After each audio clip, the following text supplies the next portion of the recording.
Ma'am. सबसे पहले हम लोग क्या कर रहे हैं, मोनेरा के मोड ऑफ न्यूट्रिशन के ऊपर डिस्कशन कर रहे हैं, ठीक है। तो इसके पास 2 types of modes of nutrition आते हैं मोनेरा के पास, ठीक है।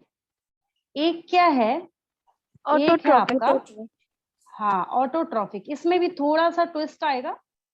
एक है आपका ऑटोट्रॉफिक और एक है आपका हेट्रोट्रॉफिक।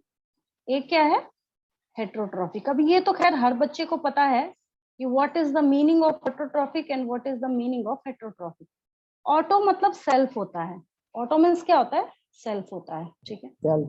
तो अगर यहाँ पे ऑटो बोला जा रहा है, ठीक है, तो ऑटो का मतलब ये है कि यहाँ पे ऑब्वियसली जो ऑर्गेनिज्म है वो खुद ही, अब ये हम किसकी बात कर रहे हैं, मोनेरन्स की बात कर रहे हैं। मोनेरन्स कौन है, मोनेरन्स जो हैं ये पूरे अर्थ पे, पूरी धरती पे आने वाले सबसे पहले फर्स्ट ऑर्गेनिजम्स हैं जिनका इवोल्यूशन सबसे पहले हुआ था, ठीक है। बहुत सारी चीजें हैं इवोल्यूशन के रिगार्डिंग, हम लोग करेंगे जब 12th क्लास में इन करेंगे तो, ठीक है। चलिए, तो इसको जब आप देखना स्टार्ट करते हैं तो इसके पास एक और यहाँ पे स्टोरी में ट्विस्ट है। क्या ट्विस्ट है, समझिए, उसको समझिए।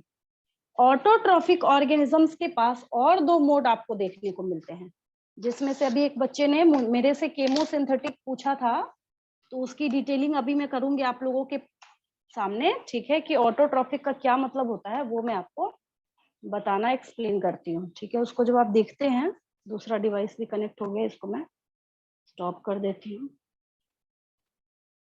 चलिए, ये हो गया, तो आगे मैं आपको बताना स्टार्ट करती हूँ।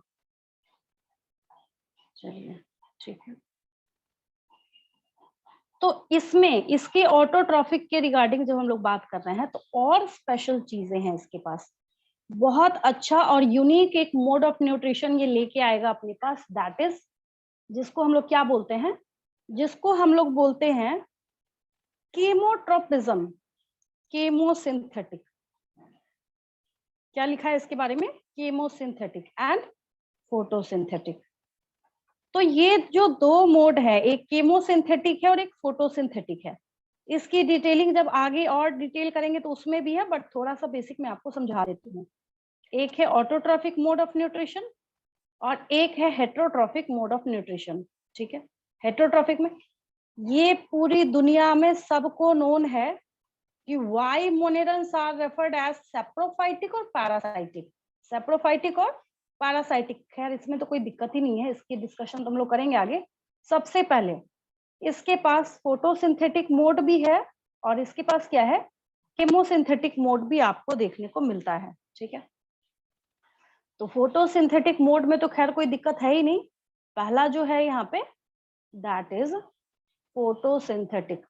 फोटोसिंथेटिक का ये मतलब है in the presence of light, in the presence of light. ये जो है ये केपेबल है अपने फूड को प्रिपेयर करने के लिए, लेकिन स्टोरी बच्चों को कहाँ समझ नहीं आती है, आप लोगों के लिए नया है, दैट इज केमोसिंथेटिक। क्या है ये नया है आप लोगों के लिए, that is chemosynthetic mode of nutrition, ठीक है। तो केमोसिंथेटिक मोड ऑफ न्यूट्रिशन को जब हम लोग समझना स्टार्ट करते हैं तो इसमें क्या है, बैक्टीरिया की, मतलब बैक्टीरिया इसलिए बोल रही हूँ क्योंकि मोनेरन्स को होल एंड सोल कब्जा करने वाले, कैप्चर करने वाले कौन है, मोनेरन्स हैं, बैक्टीरिया हैं, ठीक है। तो इनको चाहे तो आप केमोसिंथेटिक बोलिए और दूसरा शब्द आप लोग इसको बोल सकते हैं, दैट इज केमो ऑटोट्रॉप्स। क्या बोल सकते हैं आप लोग इसको, केमो ऑटोट्रॉप्स, ठीक है, केमो ऑटोट्रॉप्स। अब केमो ऑटोट्रॉप्स की बॉडी में क्या होता है कि एक केमिकल रिएक्शन, अब थोड़ा सा केमिस्ट्री की तरफ चलते हैं। केमिस्ट्री में आपको पता है कि अगर आप A+B से अगर आप C बना रहे हैं, ठीक है, कोई भी केमिकल रिएक्शन होता है तो इसके केमिकल रिएक्शन से एनर्जी लिबरेट होती है या नहीं, है ना। Yes ma'am. ऐसे भी रिएक्शंस होते हैं जो इससे क्या करता है, एनर्जी को लिबरेट करने का काम करता है, ठीक है। Yes ma'am. तो ये इस एनर्जी का इस्तेमाल करके खुद को सरवाइव कराने का काम करते हैं। कौन? Chemo autotrophs. ठीक है, तो केमो ऑटोट्रॉप्स की डिटेलिंग मैं नेक्स्ट पेज पे लिख देती हूँ आपके लिए। ये देखिए, मेरे साथ साथ लिखते चलिए। Chemo autotrophs, chemo autotrophs, chemo autotrophs. अब ये जो केमो ऑटोट्रॉप्स हैं कैसे काम करते हैं? ये chemosynthetic organisms, chemosynthetic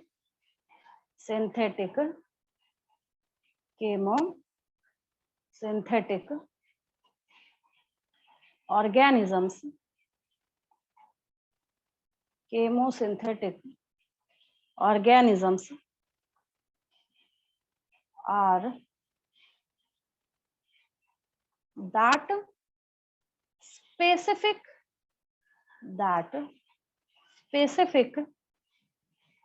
primitive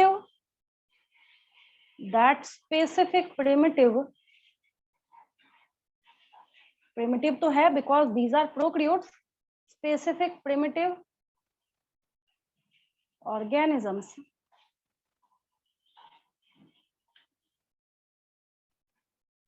that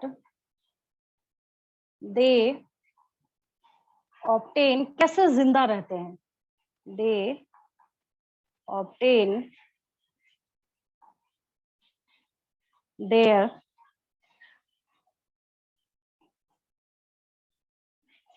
energy for their survival, जिंदा रहने के लिए, फॉर देयर एनर्जी, किस चीज के लिए? फॉर देयर सर्वाइवल, खुद को सर्वाइव कराने के लिए।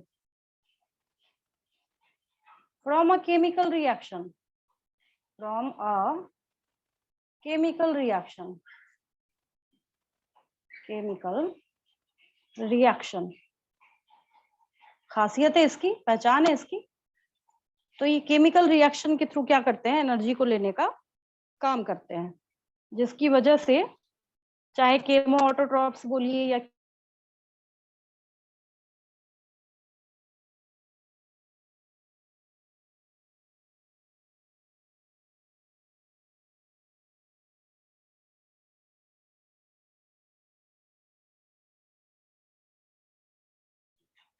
but their source of carbon,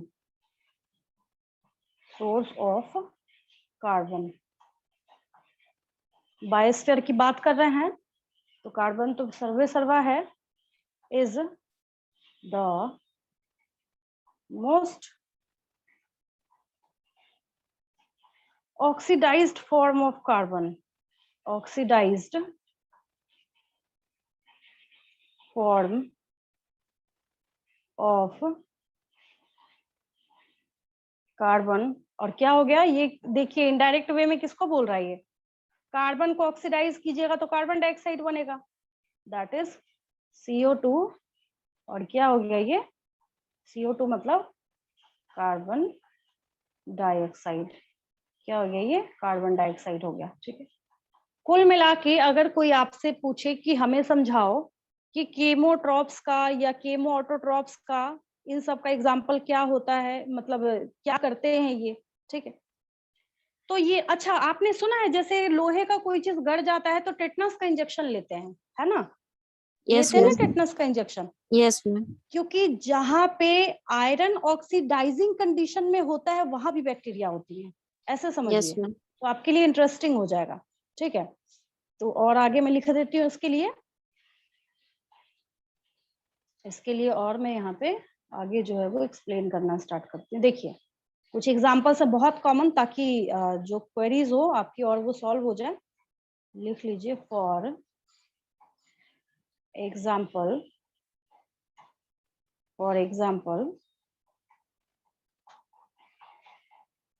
sulphur oxidising bacteria, ये भी आती है इसमें। सल्फर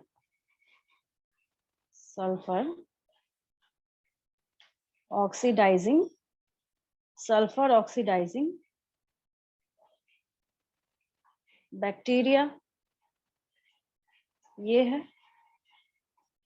ठीक है, नाइट्रोजन फिक्सिंग बैक्टीरिया है, जैसे उस बेचारे को तो मिलता ही नहीं। नाइट्रोजन फिक्सिंग सब इंपॉर्टेंट है, सबका नेचर में पूरे बायोस्फीयर में बहुत बड़ा रोल है।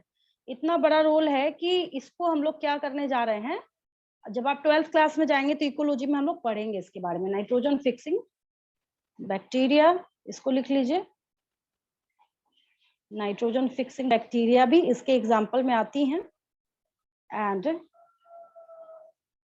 Iron oxidising and iron oxidizing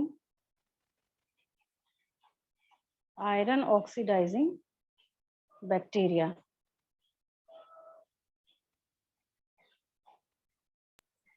ठीक है,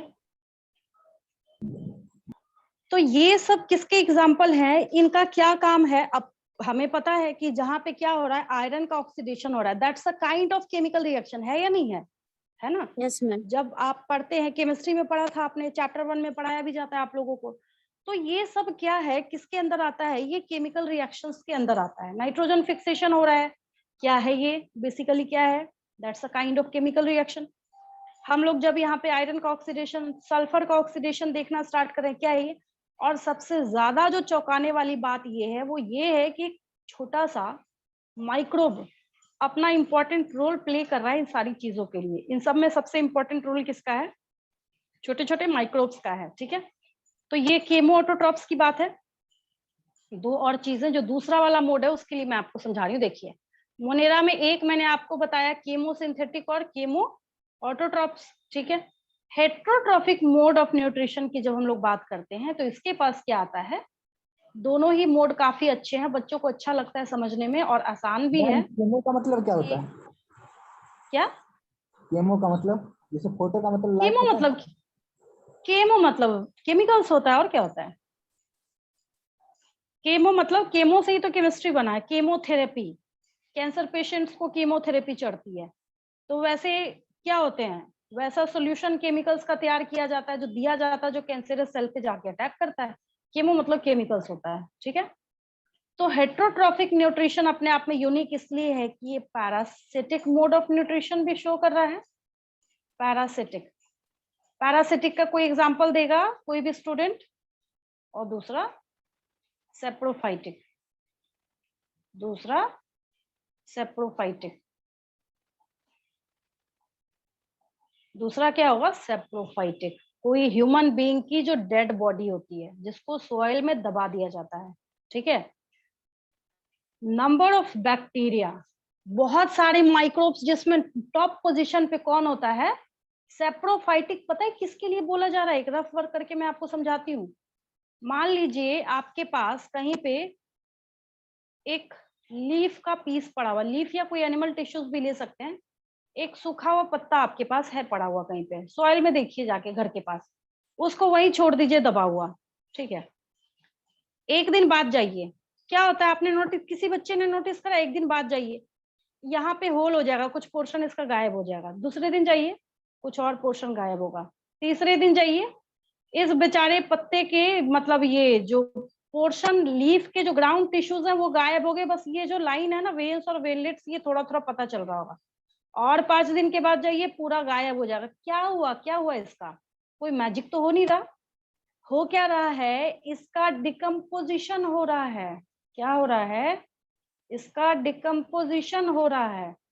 और टॉप डिकम्पोजिशन कौन करेगा, तो जो डिकम्पोजर होगा, जो कौन होगा, डिकम्पोजर होगा। और डिकम्पोजर कौन है, तो टॉप पोजीशन पे डिकम्पोजर में बैक्टीरिया का नाम आता है। और इकोसिस्टम, एक छोटी सी बात समझिए, इकोसिस्टम आपको पता है क्या है, अगर किसी बच्चे को नहीं पता कि क्या होता है इकोसिस्टम, तो उसके लिए समझिए, इस पूरी धरती पे और इस पूरे दुनिया में जितने भी ऑर्गेनिजम्स रहते हैं, जितने भी लिविंग ऑर्गेनिज्म सरवाइव करते हैं, मैं पूरे बायोडाइवर्सिटी की बात कर रही हूँ। किसकी बात कर रही हूँ, पूरे बायोडाइवर्सिटी की बात कर रही हूँ। हाँ, तो पूरे लिविंग ऑर्गेनिजम्स का समझाने के लिए मैं कोई डेफिनेशन नहीं लिख रही, वो है 12th क्लास में। जितने भी लिविंग ऑर्गेनिजम्स है उनका उसके इन्वायरमेंट के साथ क्या इंटरेक्शन है, इसको जब आप डिफाइन करेंगे, दैट्स कॉल्ड इकोसिस्टम। यानी इकोसिस्टम एक ऐसा सिस्टम गॉड ने क्रिएट किया है जहां पे सारे लिविंग ऑर्गेनिजम्स मिलके अपने इन्वायरमेंट के साथ कैसे कैसे इंटरेक्ट करते हैं, उसकी पढ़ाई करी जाती है। ठीक है, इकोसिस्टम का एक बहुत बड़ा और मेजर कंपोनेंट है बैक्टीरिया। जिस दिन आप दुनिया से डिकम्पोजर्स को खत्म कर देंगे ना, तो थोड़ा सा सोच के देखिए, फिर अर्थ का अनर्थ हो जाएगा। तो यहाँ पे ये अपना रोल कौन प्ले कर रहे हैं, तो decomposers. And in the indirect form we can say that decomposers are saprophytes, क्योंकि सेप्रोफाइट्स मतलब क्या होता है, the organisms which can survive on dead and decaying material. जो क्या करते हैं, डेड एंड डिकेइंग मटेरियल पे सर्वाइव करते हैं, उसको हम लोग सेप्रोफाइटिक बोलते हैं। उसको हम लोग क्या बोलते हैं, सेप्रोफाइटिक ऑर्गेनिजम्स यहाँ पे बोलते हैं। ठीक है, तो मैं यहाँ पे लिख देती हूँ छोटा सा, कई बच्चे ऐसे होंगे जिनको लिखने में दिक्कत आती है। The organisms which can easily survive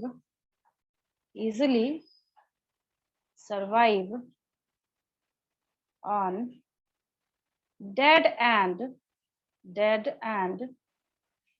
decaying material,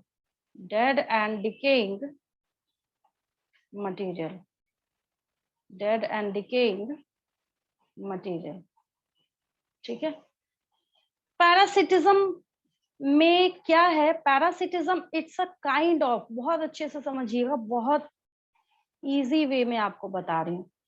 parasitism is a kind of plus minus relationship. NEET के एग्जाम का क्वेश्चन है, which of the following relationships are referred as plus minus relationship. वहां पे आपको पैरासिटिज्म लिखा रहेगा, mutualism लिखा रहेगा, बोथ पैरासिटिज्म एंड म्यूचुअलिज्म लिखा है। प्लस का क्या मतलब है, कोई बच्चा बता सकता है कि प्लस का मतलब है कि किसी को फायदा हो रहा है, और माइनस का मतलब है कि किसी को क्या हो रहा है, वहां पे नुकसान हो रहा है। ठीक है, हाँ, तो जब ये प्लस मतलब फायदा हो रहा है, तो फायदा होने के केस में क्या होगा, यहाँ पे फायदा पैरासाइट को होता है। फायदा किसको होता है, पैरासाइट को होता है। और जो बेचारा लॉस में है ना, वो होस्ट है। वो क्या है, होस्ट है।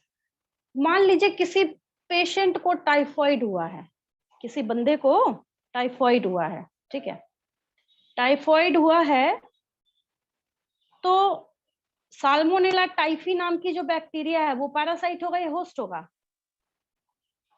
क्या होगा, वो पैरासाइट होगा।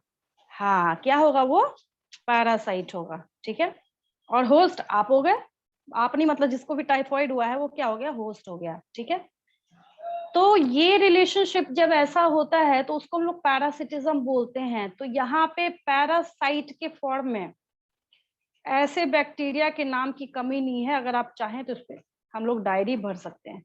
इसके लिए आगे जाके आपके पास हेल्थ एंड डिजीज चैप्टर है, इसमें भी थोड़ा सा इंट्रोडक्शन दिया हुआ। मैंने तो एक कॉमन सी बैक्टीरिया का नाम बोला है जो टाइफॉइड कॉज करने का काम करती है, साल्मोनेला टाइफी। बहुत सारी बैक्टीरिया, आपको पता है कि कौन कौन से बैक्टीरिया रिलेटेड डिजीजेस और डिसऑर्डर्स हैं। इनका आपकी बॉडी पे ऐसा कब्जा होता है कि धीरे धीरे करते करते एक टाइम क्या होगा, ये अगर इसको कंट्रोल नहीं किया गया तो पेशेंट की डेथ भी हो सकती है। ठीक है, तो ये इतने हॉरिबल कंटेक्स्ट में भी निकल के सामने आते हैं। फोटोसिंथेटिक भी है ये, केमोसिंथेटिक भी है ये, पैरासिटिक भी है ये, सेप्रोफाइटिक भी है ये। तो इतना वैरायटी ऑफ यहाँ पे क्या है, इनका ये रोल है। और जिसके बेसिस पे हम लोग क्या पढ़ते हैं कि सबसे ज्यादा जो वेरिएबल है मोड ऑफ न्यूट्रिशन के तौर पे, हाँ, अगर आपसे पूछा जाए मोस्ट हेट्रोजीनस किंगडम कौन सा है, तब हम लोग बोलते हैं प्रोटिस्टा। लेकिन सबसे ज्यादा वैरायटी वाला मोड ऑफ न्यूट्रिशन किसका है, तो वहां पे हम लोग बोलते हैं मोनेरा। वहां पे हम लोग क्या बोलते हैं, मोनेरा बोलते हैं। ठीक है, और प्रोटिस्टा क्या है, प्रोटिस्टा मोस्ट हेट्रोजीनस किंगडम। लेकिन देखिए इतनी वैरायटी मोड ऑफ न्यूट्रिशन में आपको कहीं भी देखने को नहीं मिलती है।